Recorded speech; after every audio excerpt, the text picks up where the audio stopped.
Hi everyone, good morning and welcome to another edition of CE Live, where our tagline is all the CE without the BS. And as you've of course heard, today I'm delighted to have with me Arpit Joshipura, who is the GM of Orchestration and Networking at the Linux Foundation. And if you've read the abstract, you know that today our focus is going to be talking a little bit about open networking and what the Linux Foundation is doing at it. What are some of the initiatives in the industry at large and so forth. But Arpit, first things first. First of all, welcome to the CE Live. Really appreciate your being with us. Thank you, Vishal. It's excited to be here. And before we sort of dive into talking a little bit more about what the foundation is doing and the open networking movement and so on, it'd really be great if you could, I mean, I'm sure, members watching this and people who watch it offline, many of us, of course, very well familiar with you, as an industry veteran, especially with the open source activities in SDN. But why don't you nonetheless take a few minutes to sort of give us a little bit about yourself and what you're specifically doing at the Linux Foundation? Absolutely, Vishal. I head up all of networking, as you said, at the Linux Foundation. So the title is GM Networking and Orchestration. Been in the networking industry for over 30 years. My quickest introduction is just do a Google search on my name, and if you're bored, read some of the videos or text. But been in vendor space, carriers, enterprises, data centers, right, all the way from optical all the way to layer 7 things and software. Big fan of open source, and what we are seeing is a major disruption right now in the networking industry with open source. And I think delighted to be here to share our perspectives with your audience. Excellent, Arpit. Excellent. Really glad to have that. Now, really what I wanted to do is, one of the focuses, of course, to talk a little bit about the Open Networking Summit itself.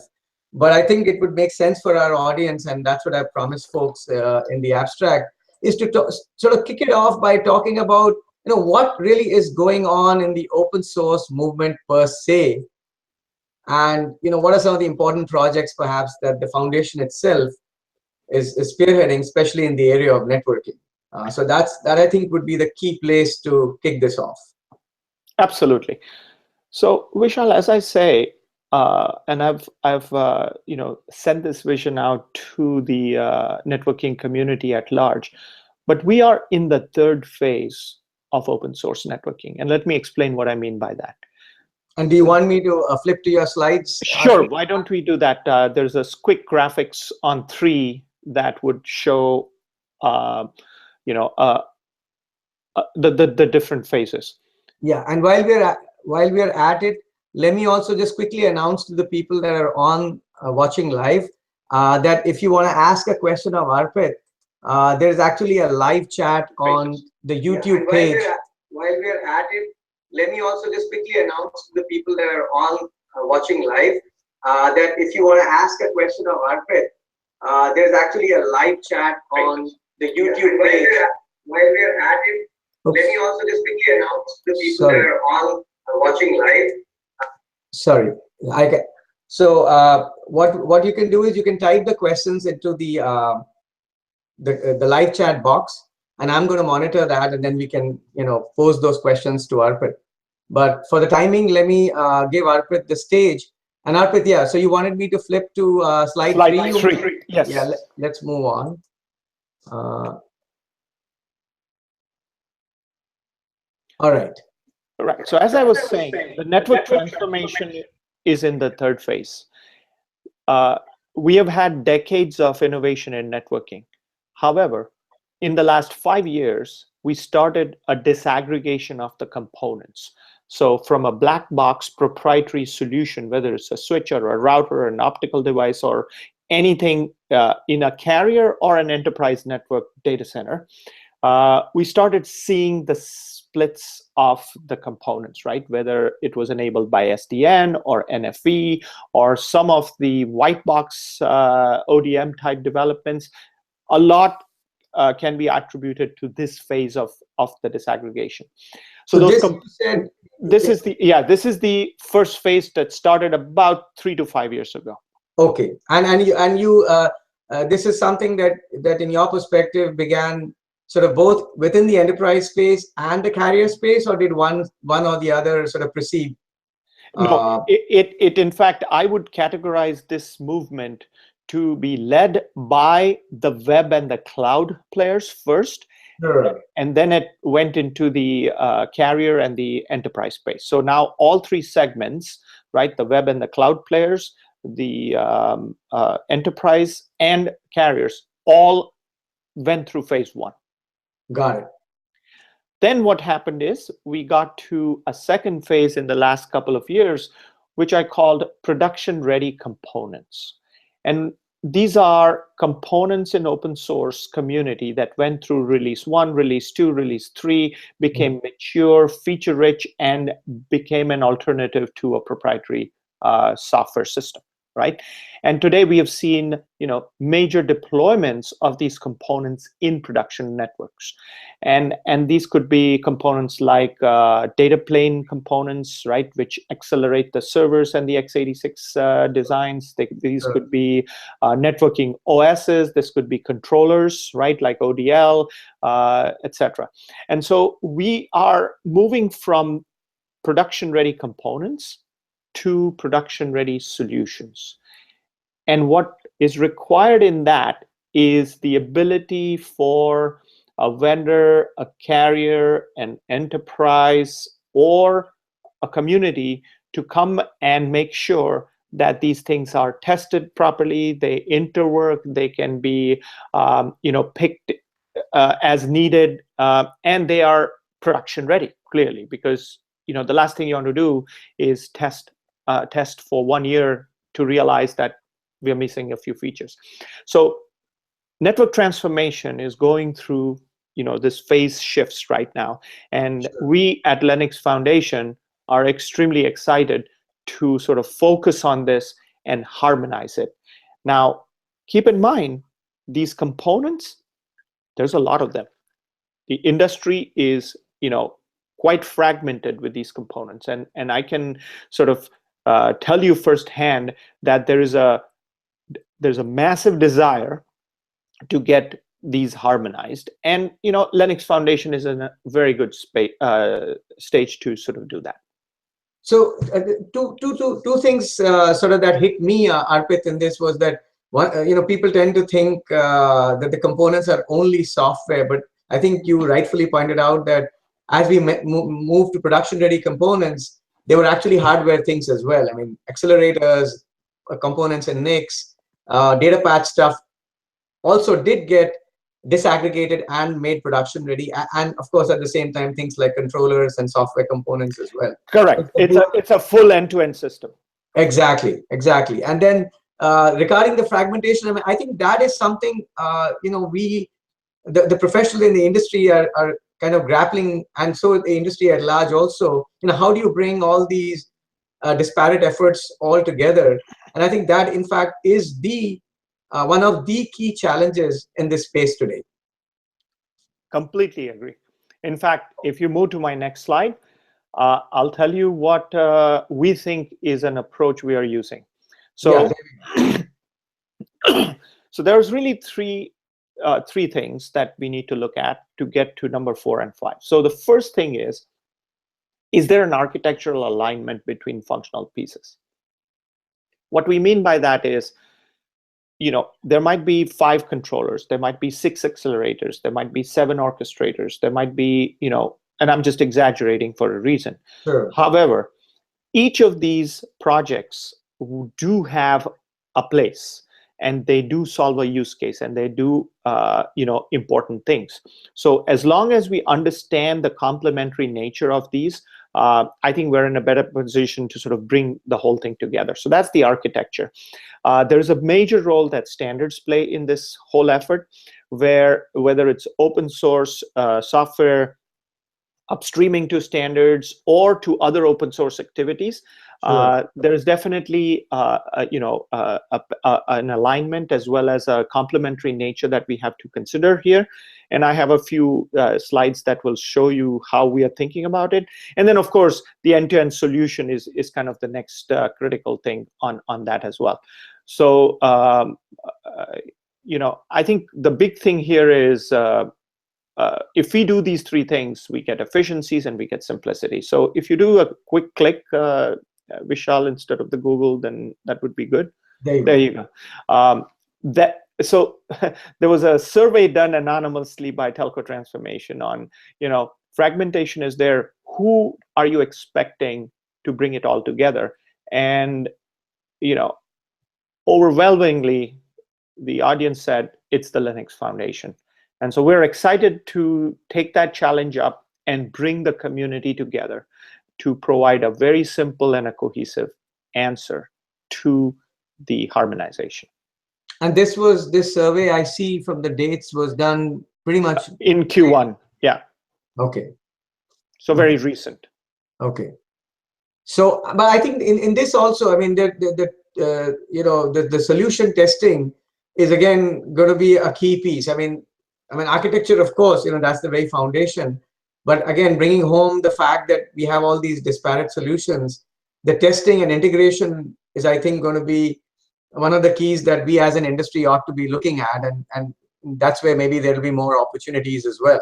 Correct. So industry collaborations, standardizations, right? Interfaces on northbounds. There's not a lack of areas where collaboration is possible. I think it's the thought leadership to determine what they are, and then having the ability and approach to work with these groups.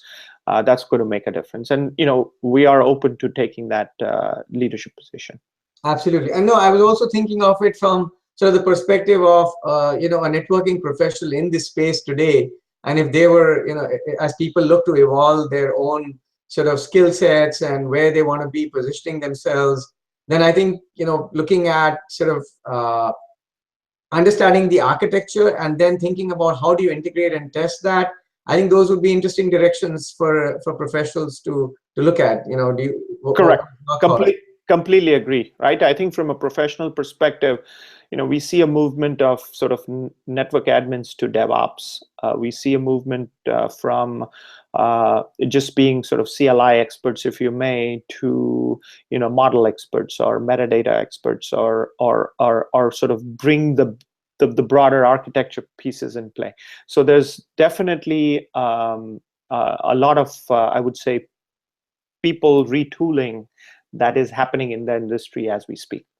And it's not, I mean, sometimes there's an impression that this is a hard change to make, but perhaps not. If you start thinking about it in a logical way, like you're laying it out here, and there's a lot of resources available. I mean, the Linux Foundation and many of the open source projects are a perfect case in point, and other writings and so on in the industry at large that people, I think, today can use to do that retooling. Because as we go along this path in today's discussion, I want to carry along both sort of what is happening in the industry at large, but also what we as networking professionals who are looking to the future of the industry can do to make sure that you're right there to lead those challenges with the right skill sets and the right sort of background. Precisely. Okay, wonderful.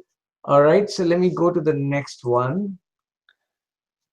Right. So I guess this brings us to, naturally to, okay, well, what are the sort of key open source projects that are going on in the industry and, that you're looking at?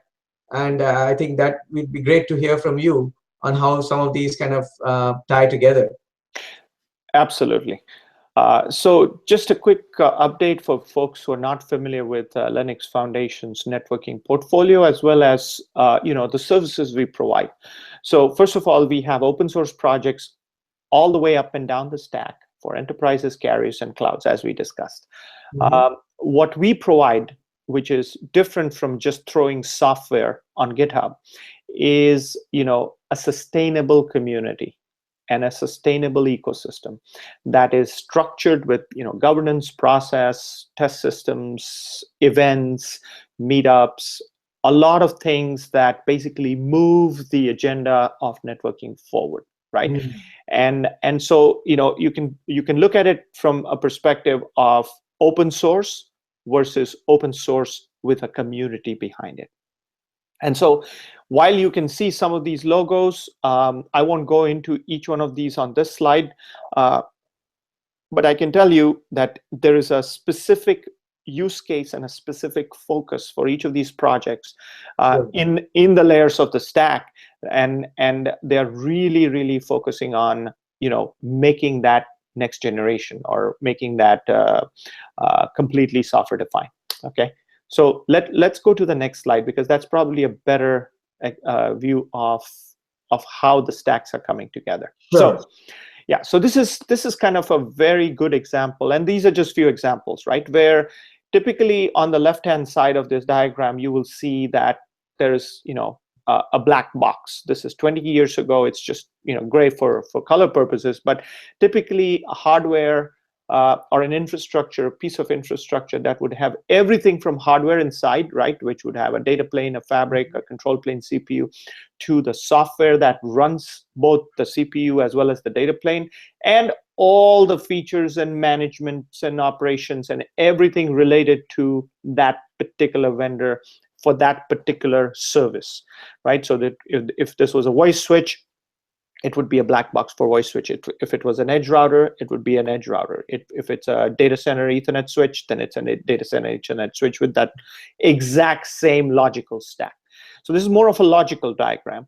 And what has happened is, over the years, each of these layers, as we talked about disaggregation, started its own innovation in pieces that essentially was the right thing to do for the industry. Like, for example, the data plane and control plane were separated with the whole SDN revolution, right? Sure. The data plane itself, or the in the data center, these switches started getting connected with leaf and spine architectures, right?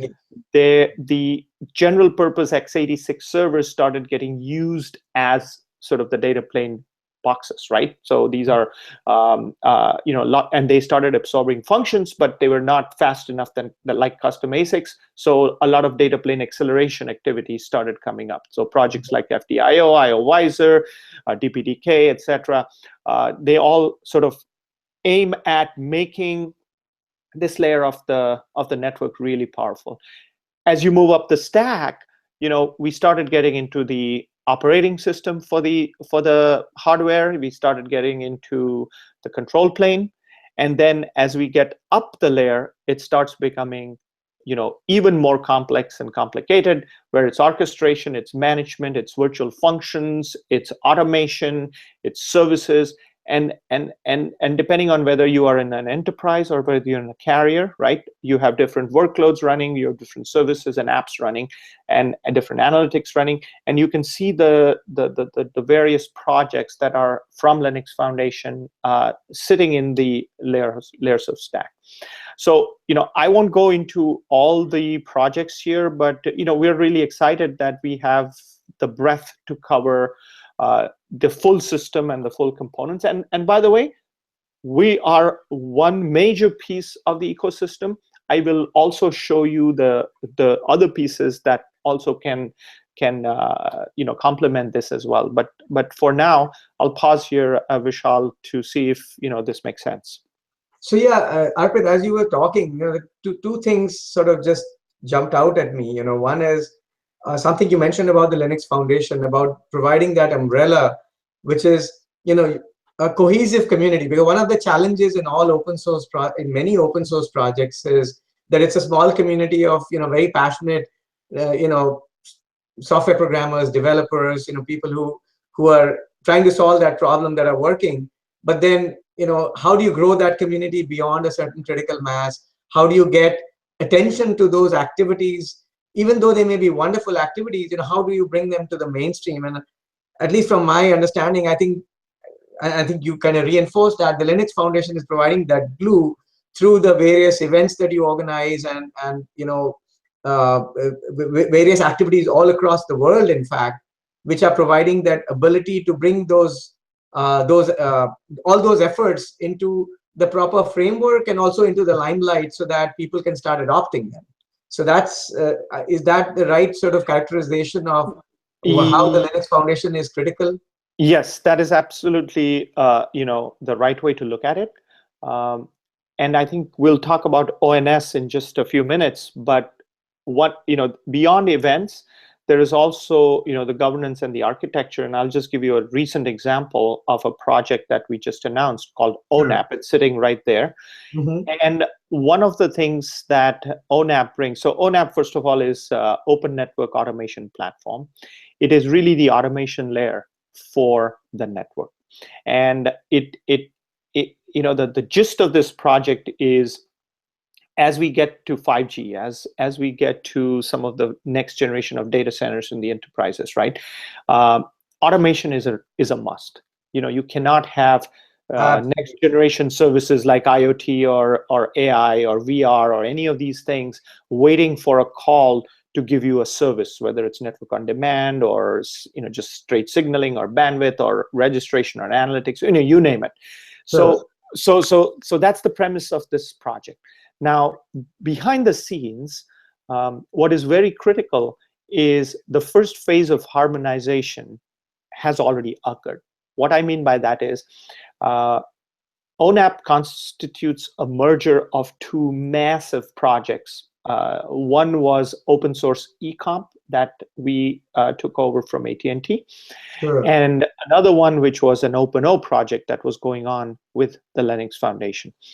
And what we were able to do was we were able to bring the two communities together, architecturally, technically, and governance-wise, where now, the brightest and the smartest from pretty much the entire ecosystem are able to contribute on this project, right? So now we have one standardized framework that, if you want to do automation all the way starting from control plane all the way up to your products and services / workloads, you have a platform under Linux Foundation that you can do it, whether it's virtual function services, whether it's control, whether it's service orchestration, whether it's VNF integration, whether it's analytics, whether it's design, you name it, right?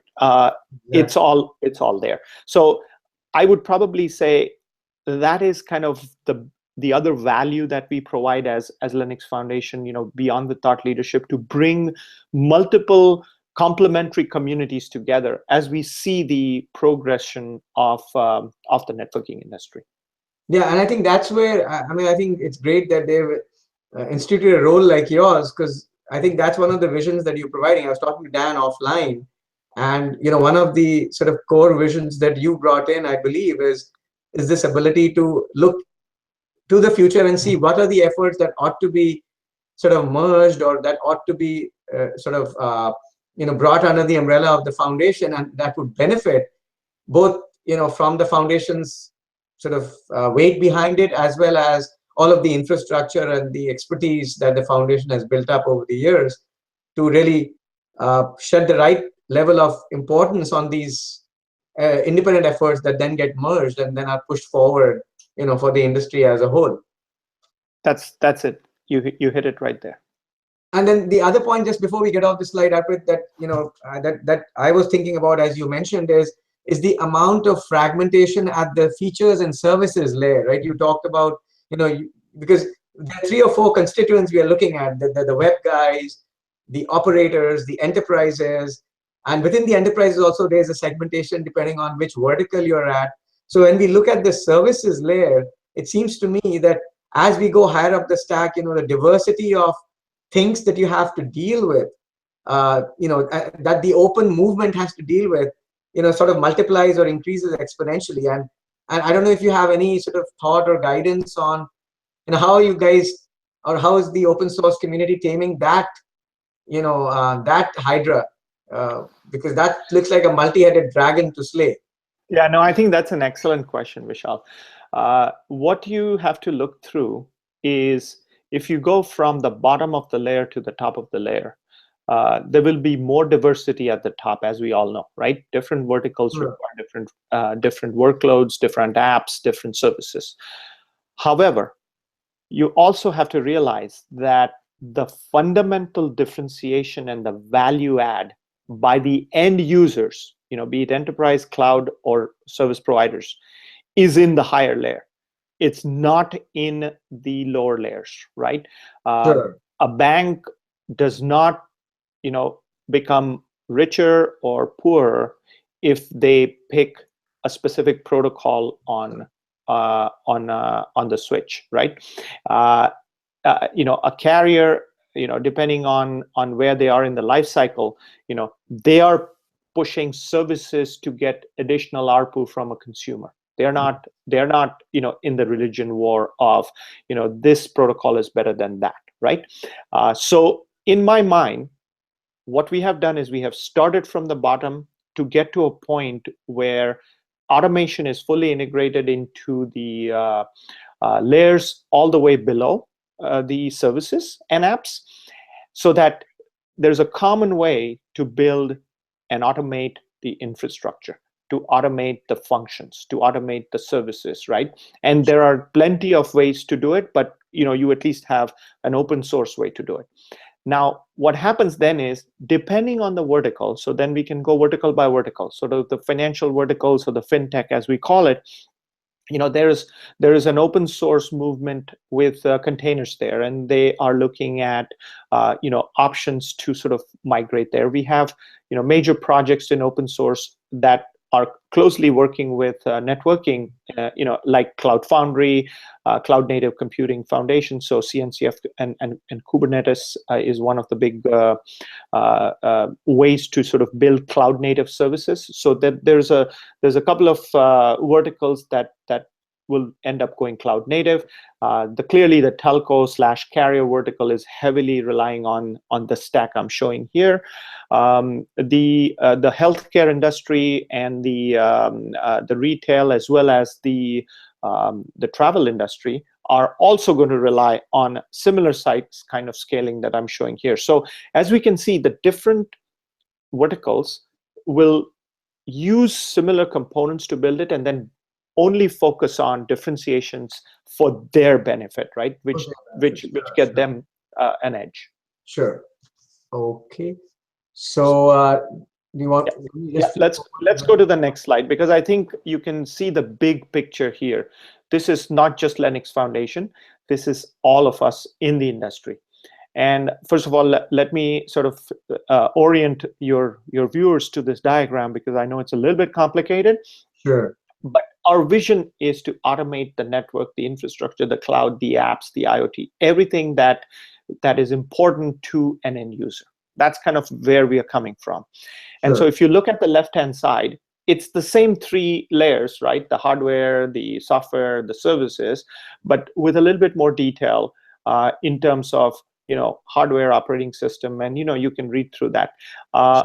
Effectively, what I've done is if you look at the various boxes and the various logos and the various names, you can see that there are many different ways to accelerate and abstract the data path, right? There is hardware and sort of infrastructure open source projects like Open Compute or OCP, right? Which is doing a fantastic job of defining the hardware to software specs, right?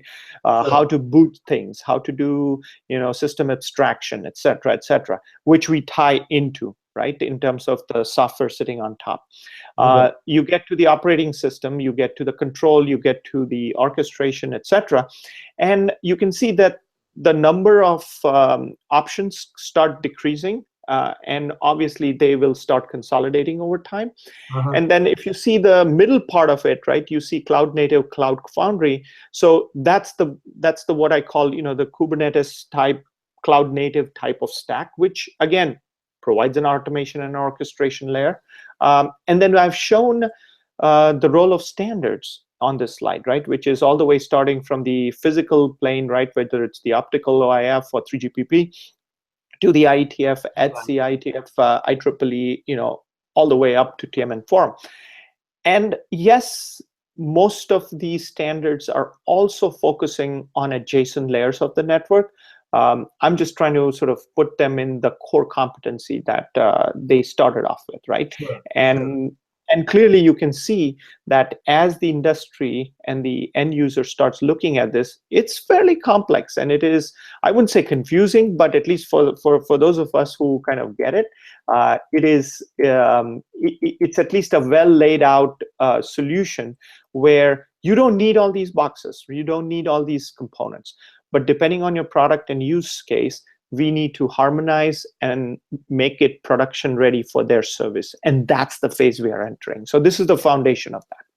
And this is the key part, right? I mean, as you said, the harmonization, and actually that seems to be a common theme across a number of the standards bodies as well. I mean, if you look at what the MEF is talking about, they've been talking about their third network vision and harmonization of services with the infrastructure, with the network, and going across service providers, because they look at the service provider space in a fair bit of detail.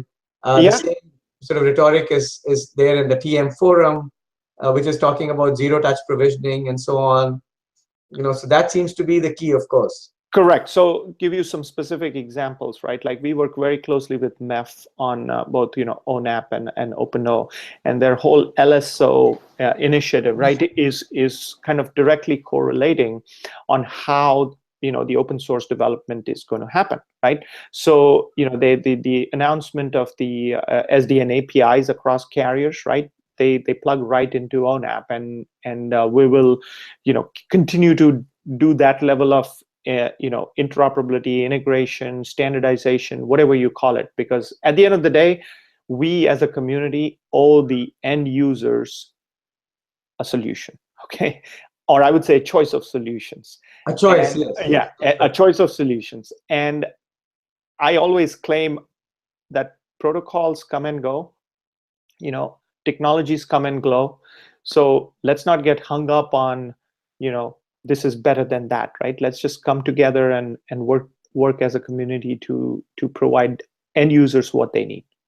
Absolutely. No, I think that makes perfect sense. And I would you comment also, Arpit, on the fact that there seems to be a very big movement even among the standards bodies to sort of collaborate significantly on these kinds of initiatives. I'm just giving the direction of the industry, I guess. Maybe it's prompted by that. But my feeling has been that over the last few years, the big, large bodies have become a lot more cooperative in this effort to offer this choice of solutions that you just spoke about. That's correct. That's correct. And I think, what we have realized as an industry is there are many ways to solve a problem, but let's all focus on solving the right problem and be as comprehensive as possible together. Absolutely. So actually that then I guess brings us to what we wanted to talk about, which is ONS. And I understand obviously ONS has been a very flagship event in the industry, and the last year it came under the the umbrella of the Linux Foundation, and this year the stamp of the Linux Foundation is perhaps more felt on ONS. So maybe that would be a good segue to talk a little bit about what we can expect at ONS and what's really going on there. Oh, absolutely. I think, in fact, we are really excited at this year's ONS, right? The response has been tremendous. And I'll sort of show you a few stats very quickly. But let me first set some baseline, because for those of you who, in your audience who have been attending ONS, we have made some changes to, as you said, put the stamp of Linux Foundation there. So if you go to the next slide, Sure. I'd probably highlight about 10 things that are different, right? So first of all, to the earlier discussion, the theme is, let's harmonize, let's use and harness the power of open source and start consuming these things, right? Sure. Not that they are not already in production, because we have had lots of use cases that have really gone out and been implemented, but that's the theme. And what we have done is we have redefined and reorganized all the tracks to suit the end user. So when you are an end user, you are either, say, in enterprise or service provider. Okay. You are either a technical person, like hands-on DevOps type, or you are a business architecture, product management type, right? And Sure. so when you come to a conference, you want to go to a track of similar type people with similar levels of content. So we made it very easy. And then there's a track for everything that's common, right? Everybody wants to know about, both of them want to know about it. So there's just 5 tracks. So it's limited choice, but the right choice for the people. Mm-hmm. The keynotes this time are fantastic. I mean, it is covering pretty much every aspect of the networking industry. And I wouldn't have asked for anything more. I'll give you a sample in just a bit. Sure. We have a hackathon where you have a developer area, which is really a geek fest, right? I mean, unfortunately, I'm the GM, but I'm kind of extremely technical, and I've not met any networking person who is just a business person, right? They are all technical. We all have sort of paid our dues of writing enough code or building enough hardware. Sure. So, you want to, bring them together. We're introducing this concept of, innovation forum, and it is a no press allowed type innovation forum. So, we're gathering about 150 exclusive on invitation thought leaders in the industry in this forum, where we're going to talk about what does it take for us as an industry to get to the next level. Now, I'm pleased to report that this is, completely full. It's oversubscribed already on the innovation forum. But, of course, given the right credentials of the audience and the right value add, we can definitely look into, adding a few more slots there. We have awards, and we are looking at more forward-looking things like how does IoT automation impact networking? How does business intelligence, artificial intelligence, cloud, right, virtual reality, right? A lot of these things have a massive networking impact. And what I want to do is want to make sure that the network admins are not just focusing on the box and the CLIs. They are also focusing on, what is the workload? What is really driving the next phase of networking for the next 5 years? So that's the general changes, right? Along with what has worked successfully, which is the exhibits, the demos, the solution showcase, et cetera, et cetera. So that's kind of where we have reshaped the event. If you go to the next slide, you will see some examples of who is all and who is speaking. So we have pretty much the top people from the industry speaking, and I would categorize these keynotes as visionary. There are people who know where things are heading. They are either VCs or they are industry luminaries. So, for example, Martin Crisato, the most well-known person here, he's with Andreessen, who has basically said, software is eating the world, right? So let's hear from him. We have Dr. Jan Udenfeld, who is the inventor of, GSM technology, mobile phones, right? I mean, he's been in this forever. He's in the Computer History Museum, CTIA Hall of Fame, etc. We've got likes of John Donovan, Google, Microsoft, etc. We have then the enterprise verticals, Visa and Amadeus and so many more, LinkedIn, etc. What we have done is we have basically provided the audience a horizontal view of networking across cloud, across enterprise, and across carriers. And the best part is there's so much common because everyone is trying to imitate the economics and architecture of the cloud service providers. Yes. But they have to realize that the workloads that they support are not one or two. It's not just a search engine, or it's not a social media only engine which has multimedia capability. That's it. Yes. You have 2,500 apps or workloads sitting on your enterprise data center facing the customer, as well as your intranet, right? So while you understand the common blocks, let's also focus on what we learn from each other. What are the best practices? So that's kind of how we are looking at ONS this year. And I would say if you sort of if we wrap it up, then it's really, if you go to the next slide, this is the place to be. If you're a networking expert or a novice that wants to get here, it's the largest event in Silicon Valley. When we called for submissions for speaking, we had almost 5x oversubscription, 5 times more people who wanted to speak and submitted very, very good ideas. And typically about half of the audience is technical and the other half is business and architecture, and we're focusing on harmonization. So your audience, as well as anybody listening to this, is more than welcome to join us at ONS. It's on April 3rd through 6th in the Santa Clara Convention Center. So a couple of important points, Arpit, that I just want to reiterate for the benefit of those who are watching and those who will watch it later. One is you said something that was really important, which is that you are giving people a horizontal view of networking across verticals. And I think that is so valuable because you get to appreciate the common building blocks and how they apply to those verticals, because you have all these, luminaries coming and talking about it, plus your own colleagues. The fact that you can talk to people across these verticals. And now I noticed that it said that there's more opportunity for kind of side conversations and such. So that's one valuable thing that provides an excellent learning opportunity.